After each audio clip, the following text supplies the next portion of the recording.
we went to the Half Price Books on the west side of Indianapolis. Mm-hmm. Um, Mm-hmm. I was so excited because my son needed a book for school, and he looked it up on. He called. I swear to God, dude's a boomer because he doesn't look it up online. He calls. So he calls Half Price Books. You guys have this book, and they're like, no, but our other store shows that they have it. We'll have. So he hangs up, calls the other store. They're like, sure, we'll put it on hold for you. But anyway, we had to. I'm like, I would have spent a half an hour online, and you just spent 3 minutes on the phone. Weird. So we went to the west side one, and I tell you what, it is not the one you and I went to is on the east side and Mm-hmm. has way more fiction. Like the Algernon Blackwood thing I got, and I think you got Yeah. a Lovecraft thing. Yeah. They don't have any of those. Couple things. Like that. The one we went to had a whole section with those, right? All I wanted was something for Robert E. Howard so I could have it for today's show. Because today is Robert E. Howard Day, Cimmerian September. Right. That's right. The wonderful reading event created by Michael K. Vaughan. And speaking of names, I'm Paul. I'm Steve. And this is Check Your Shelf.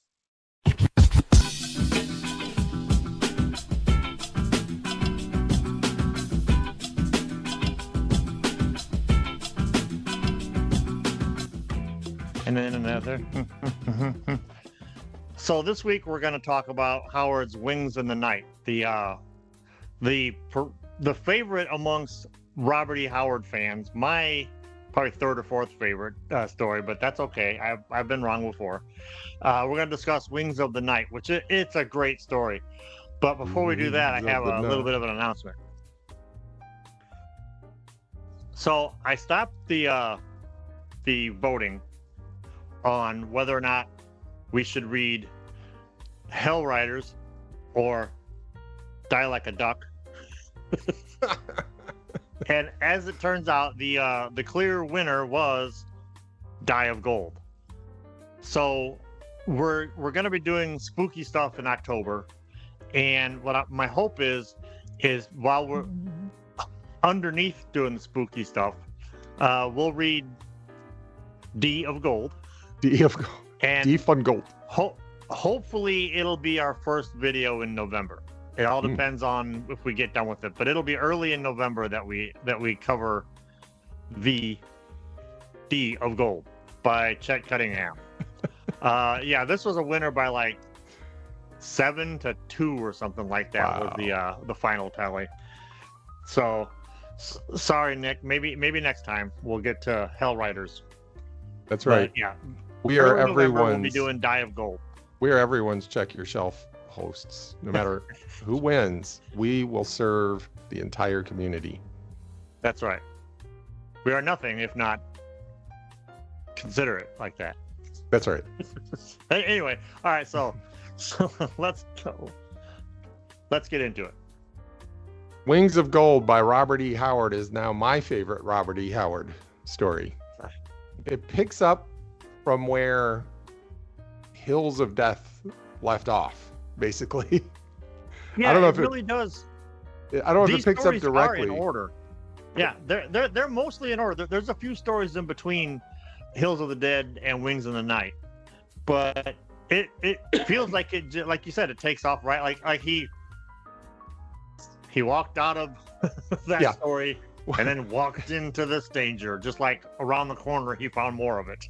Anybody who has ever tried to write a story knows that you start in the middle. You don't start with backstory. You start in the middle. And this story starts with him running from cannibals. Like, you don't get any more in the middle than running from cannibals, right? No, I think if you're running from cannibals, you're probably at the end of your story. Yes. Like in Indiana Jones, running toward the plane, right? That's sort of the, prologue-ish, right? Because movies hadn't even been invented yet. Robert E. Howard had movies probably borrowed from people like Robert E. Howard. They were invented. They weren't what they are today, we'll say. You start with movies were invented in the same way that like the internet was invented in 1950. right? The concept of movies had been invented, but this whole idea of having an opening scene where there's lots of action with the hero, so you get to see this is what we are signing up for. Yeah, that was awesome, because I had no idea. I didn't know where the wings part came in. I knew that, you know, there had been vultures in Hills of the Dead, so I thought maybe the wings part was vultures. But he's running out of the woods, running away from cannibals. Yeah, I could see there were stories in between, because in Hills of the Dead, he finishes up killing off the zombie vampire things. And then he's like, all right, I got more walking to do. I got to head east, always east, or always west. Sorry. East. Puts his back to the east. He says it weird. He's like, he put his back to the east. I'm like, yeah, but did he walk backwards or forwards? Anyway, it's not clear. Not clear. Instructions unclear. I would go the wrong way. Next thing you know, I'd be back at the west coast of Africa. Like, wow, that was a short adventure. Anyway, so something happens that he encounters some cannibals and he's running away from them. So he comes up on the city, and the city's obviously in ruins, and he puts two and two together. Some flying thing has killed people because some dude's hanging from a tree, right? 60 feet up in the air. Yeah. He's hanging from this tree. Yeah. It's either that or a skydiving accident gone awry. Yeah, yes. DB Cooper's hanging in the tree. DB Cooper's got the money bags hanging there. And Solomon Kane never had to work another day in his life. And he just continues on looking for adventure. He finds a guy. This was pretty gruesome. This would fit well into a modern slasher movie, or something, or a found footage gory movie, because he finds a dude like not even dead, but he's been totally ripped to shreds, hanging up on a stake. It's like, ooh, this is not good. Well, for Cimmerian September, I watched this movie called The Whole Wide World, which I don't know how everybody else feels about it, but I enjoy it for what it is. But it's basically like a love story between Robert E. Howard and this girl who wants to be a writer. And it takes place, 1930s. And she gets a copy of one of his weird tales. And the people in town are just like, oh, I would never read that trash. Oh, my God, it's so awful and horrible. So the idea being the sensationalism behind his writing in that time period, he knew what he was doing, man. He knew how to sell stories, because he knew deep down inside people wanted this, even back then.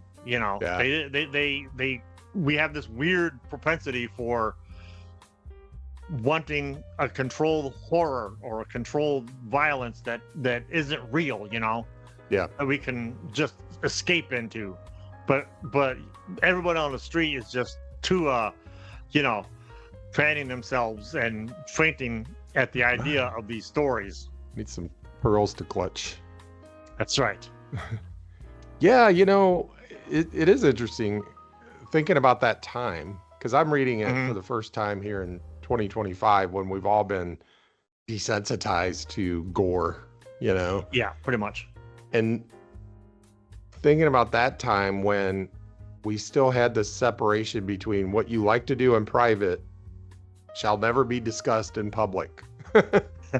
Yes. So you get these pulp novels.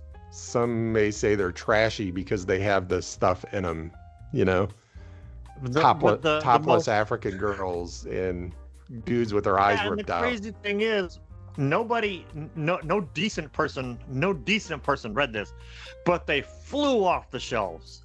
Right. There's got to be a Yogi.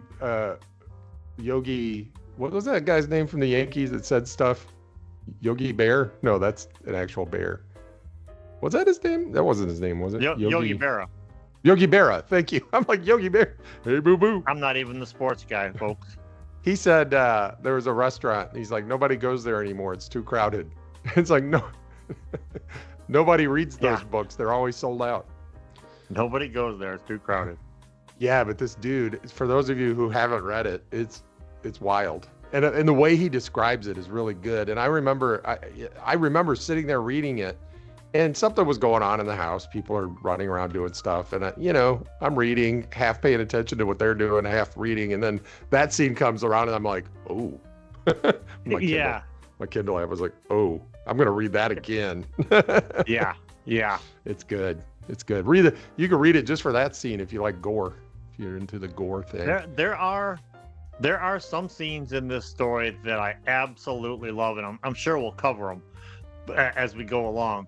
But yeah. I'll reread those same sections of the story, a couple of times, or just in passing. If I want to just enjoy a bit of wordplay and the way he lays things out. Mm-hmm. Yeah. So I love the way he introduces what are we going to call them? Harpies, or do we want to call them what he called them? Anwa? Well, they were Awana? like arcanas or something like that. Arcanas? But he deduces they're harpies. Yeah. That's what it was. Yeah. But I love the way he introduced him. Dude's taking a nap in a tree. And am I dreaming? Am I not dreaming? Robert E. Howard likes that "am I dreaming, am I not dreaming" thing, doesn't he? Does he do that a lot? Yeah, he did, probably most famously in Pigeons from Hell. Yeah, I've read 3 of his stories, and he's done it in 2 of them. Pigeons and Wings. Pattern. Yeah, he likes flying things, because all 3 that I've read have flying things: vultures, pigeons, and harpies, arcanas. But yeah, he's like, one of them just basically, I'd love to see that in a movie where he's like sleeping. It's very Twilight Zone-y, where he's like half awake, half asleep, and he just sees what he thinks is just a giant bird or bat or something. It just stands up and just like steps off of the branch and flies away, but it's like has a human looking face. I'm like, ooh, that's cool. I hope that was real. And then we find out it probably was real. Why it didn't take him then. I think it was afraid of him because it had watched him basically, make light work of his friends. I don't remember the order now. If he dreamt it and then fought the harpies, because he then fought. They made the major mistake of coming at him one at a time. Yeah. If the harpies had just ganged up on Solomon Kane, none of this ever would have happened. If they had gone straight to the Akana police, none of this would have happened. None of this would have happened. Yeah, and so he does fight a couple of them, gets the better of them, but then one comes and grabs him and starts flying him around, and I'm like, oh, crap. Yeah. This will not end well for Solomon Kane. But as it turns out, it doesn't end well for the harpy. And it takes one badass dude, one badass Puritan to be like, I don't know how high he was, 1,000 feet, 2,000 feet in the air. And he's like, I'm going to kill him anyway. And he's even like, now if I kill him, like the only reason I'm 1,000 feet in the air and not falling is this thing is flying. And if I kill it, that I will suddenly not be flying anymore. Oh, well, I'm going to kill it. That's not the mission, man. The mission is to kill it. Yeah, exactly. He's like, do the mission. And then he hit. It's just fanaticism and his commitment that I enjoy. Yeah. Then he hit an ugly tree and hit every branch on the way down. Yes. Which either saved his life or he died and was brought back to life. I wasn't clear on that. Well, I think it's his endurance. Ah, gotcha. Yeah. He's like Wolverine. Most Robert E. Howard heroes have the endurance and stamina of like 10 men, Yeah. He's brought back to life or brought back to health by a local villager who is from, there are 2 cities. There's the one that was in ruins, and then there's another one higher up the hill that is not in ruins, where people still live. Yeah, and this is one of my favorite parts of the story. But it's great. It's great. I don't know how much spoiling do we want to do? Well, we can. I would say let's go. Let's not ruin the ending. Okay. Yeah. So, this is really cool because he meets these people who who live in this village, but they're not from there. They're a few generations in, maybe a couple hundred years, right? Living in this area. They had to flee a different area because they were always at war, and then the other group got the better of them, and they had to flee, and they settled here, where there was plenty of food, lots of pigs, lots of those wild pigs, and I think it was like bison or something, or buffalo. Not bison, that's North America. Buffalo or something. Cows. The occasional lion. The occasional lion. So there's enough to eat, and then they just had to fend off the cannibals. Were kind of afraid of the harpies, I think. Yeah. But these villagers had to deal with the harpies, and they had sort of this sort of tenuous truce with the harpies. All they had to do is sacrifice one of their members every once in a while. Yes. I forget how often, and that's what that turns out. That's what the dude was that was hanging on the stake that had been tortured by the harpies, right? And Solomon Kane was like, "That's some bullshit right there. We ain't doing that no more." Yep. But that was a nice, like, him learning their history. And this book, I mean, was it a novella or a short story? It was longer than I thought, but I guess maybe a long short story, right? Yeah, or short long story. It's like 40 or 50 pages. Yeah. So about a fourth of a novel from those days. But it had all the stuff I liked. Like, I really liked the opening with action, having several adventures, revealing things slowly, like so it's got that element of mystery as things sort of get unveiled and revealed, like what's going on. He figures out who the harpies are. Yeah, you start out your story with a bang. You slow it down, but you don't slow it down for too long. You speed it up again a little bit, then you slow it down. It's like gives you a chance to breathe, and then a lion pops out. Yeah. Chekhov's lion. Chekhov's lion. Everything is Chekhov's everything. Chekhov's harpies. This was cool. This was really cool that he figured out, like, that, I don't know, Jason and the Argonauts or somebody chased the harpies out of Greece or wherever, and they came down to Africa because they were too afraid of the Trojans or something. Yeah. So we talked a lot in the Hills of the Dead episode about the problematic portions. This one didn't really. The only two things that we know better now, but I don't really consider these problematic because this is what everybody thought Africa was when Howard was writing this. And by everybody I mean people in popular culture, or in the West, right? Obviously experts on Africa knew better. The people who lived in Africa knew better. But in general, most people, it's sort of like now in 20 years, what are we going to find out? Like, oh, I totally thought this was true, and turns out it wasn't, Yeah. But so there's only two things. One is cannibals aren't really, as we now know, it's not really like wild tribes of people that just love man meat, right? They're not just running around trying to get man meat everywhere they can, and every time they see a man, like, ooh, I gotta have some of that man meat, so I'm gonna chase them around, because that's sort of like they're monsters, right? They're inhuman. What kind of human would want to eat man meat, right? Yeah. Well, we now know that it was more of a religious ritual thing. Like, they revered their ancestors in the same way that in the West we revere the God in the sky, right? And we have this whole ritual where we're eating the flesh of the God that we revere, right? Catholics do it every summer. They do it in the summer too. They do it every whether they need it or not. Every Sunday, they eat the flesh of Jesus Christ. And the Catholics don't believe this symbolizes the flesh of Jesus Christ. They believe through the ritual it becomes the flesh of Jesus Christ. So you're eating man meat on that Sunday. Now, the cannibals do the same thing. It's just the thing that they worship is their deceased loved ones. So they will ritualistically eat a bit of it, right? So when the missionaries first saw this, they were horrified. They're like, you're eating man meat, right? Okay. My goal was to say man meat 14 times. Did I? I was gonna say, I love how many times you're trying to squeeze in man meat. All right. Okay. And so that's one, and that's fine, because we didn't know that. We thought it was, because that's what the missionaries told us. The other is Africa, the dark continent, land of shadows and horror, of bewitchment and sorcery, into which all evil things had been banished before the growing light of the Western world.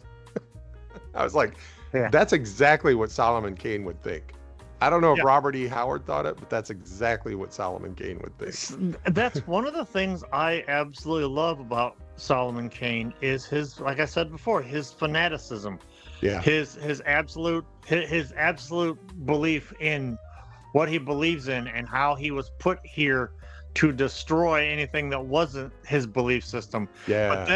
But then he had when he has to have some kind of, I won't say come to Jesus because we're talking about Greek mythology, but he accepts the fact, come to Zeus. He accepts the fact that these harpies are from this era with their god, because at the end of the story, when he does his whole big, which we won't spoil the end of the story, but he has a whole like inner monologue, I guess you want to call it, or inner soliloquy about like his righteousness, and he calls it like his god, or the god of men versus the god of other things. And it's like, so he's kind of like open to the idea that there's more stuff out there than just, his god. Yeah. So he kind of had to, with each story, he kind of comes to that bit of realization, like when Lunga basically told him about the staff, and how old it is, and how nothing is either what I use isn't evil. It's if you use it for evil or you use it for good, kind of a thing. Oh yeah. So this is what I talked about a while back. I don't even remember what video it was anymore, about when you're writing short stories, they're not big on character development. They're big on what we think happens afterwards. But when you lay them out in a series, which is one of the reasons why I enjoy these books so much, is because this is pretty much laid out chronologically for Solomon Kane. You see like bits of development here and there. And honestly, you don't need a lot of development in a sword and sorcery or a weird tale. You just need just enough, Yeah, and I could see when Weird Tales was, when these were first coming out in Weird Tales. Can you imagine waiting for the next Solomon Kane story? Oh my God. Yeah. It's like I've said with Watchmen. Waiting a week to see what happens to, Wonder Woman this episode, Yeah, exactly. It ended on a cliffhanger. What's going to happen? Yeah, for sure. And if you like gore, once so the dude, the village medicine healer person helps him out and is like, okay, fine, we'll stop the sacrifices if you can protect us, which works until it doesn't. It doesn't. And you said we weren't going to cover the end, but once again, if you like gore, this is you just want to read this part, man. But you need the whole story and the build up for this for the emotional part of this to hit home. Right. But it's awesome. The end is not awesome, but awesome. So we're not gonna spoil the ending. But one of the things that I absolutely love about this story is there's a scene with Solomon Kane that is very reminiscent of the montage scene in Predator, when Arnold and company are doing the big montage to catch the predator. Yes, that's right. That's what it reminds me of so much. Every episode of the A-Team, Solomon Kane. Got that Mike Post music playing in the background as BA is welding something and the Face Man is like stealing something from a government base. Guest starring Solomon Kane. Lo, the gods of your time are different than the gods of my time. Ye worship money. I worship my God. What is it you're doing with that fire stick? I'm welding, fool. It's like, why is it With your rifling, you can't hit nothing, but me with these smooth bore muskets, I can shoot a Arcona right out of or Arcora, whatever, right out of the sky. Murdoch, get up there. Get up there and get some of those Arcanas.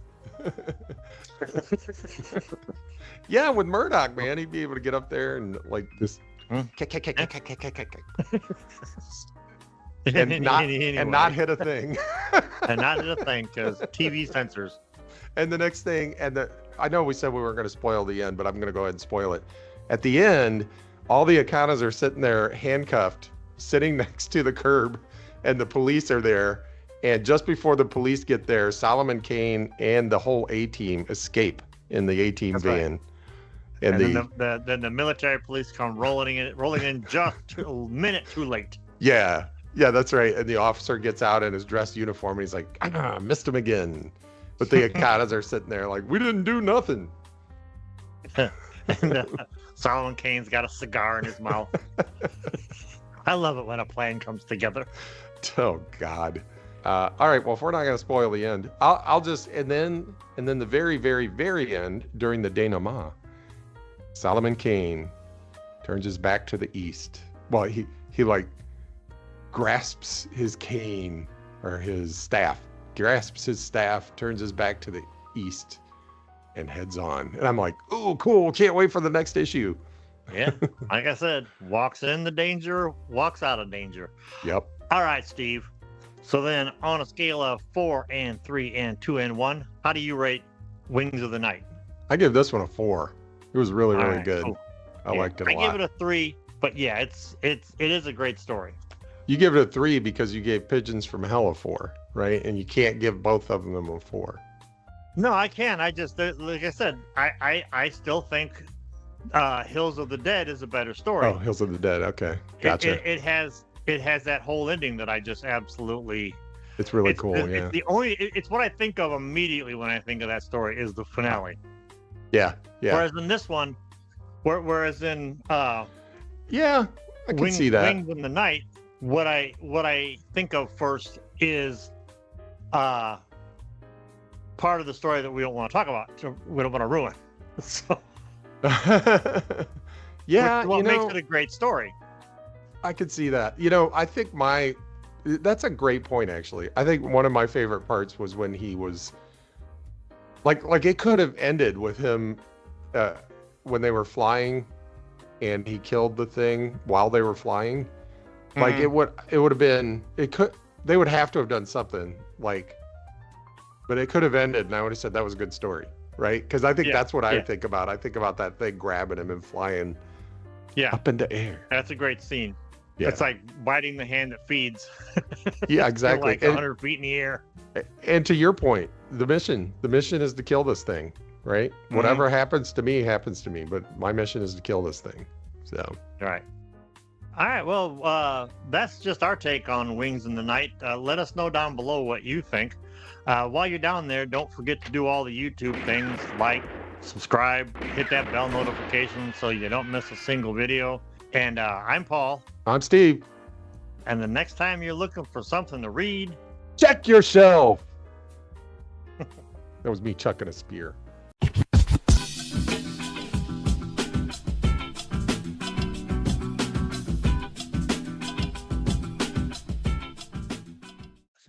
I love how much we've created a thing with that. Yeah, if I don't step on it. Well, that's okay. I think we're all like standing there, and I'm just like with Tim, and I'm just like, say it. Check your shelf.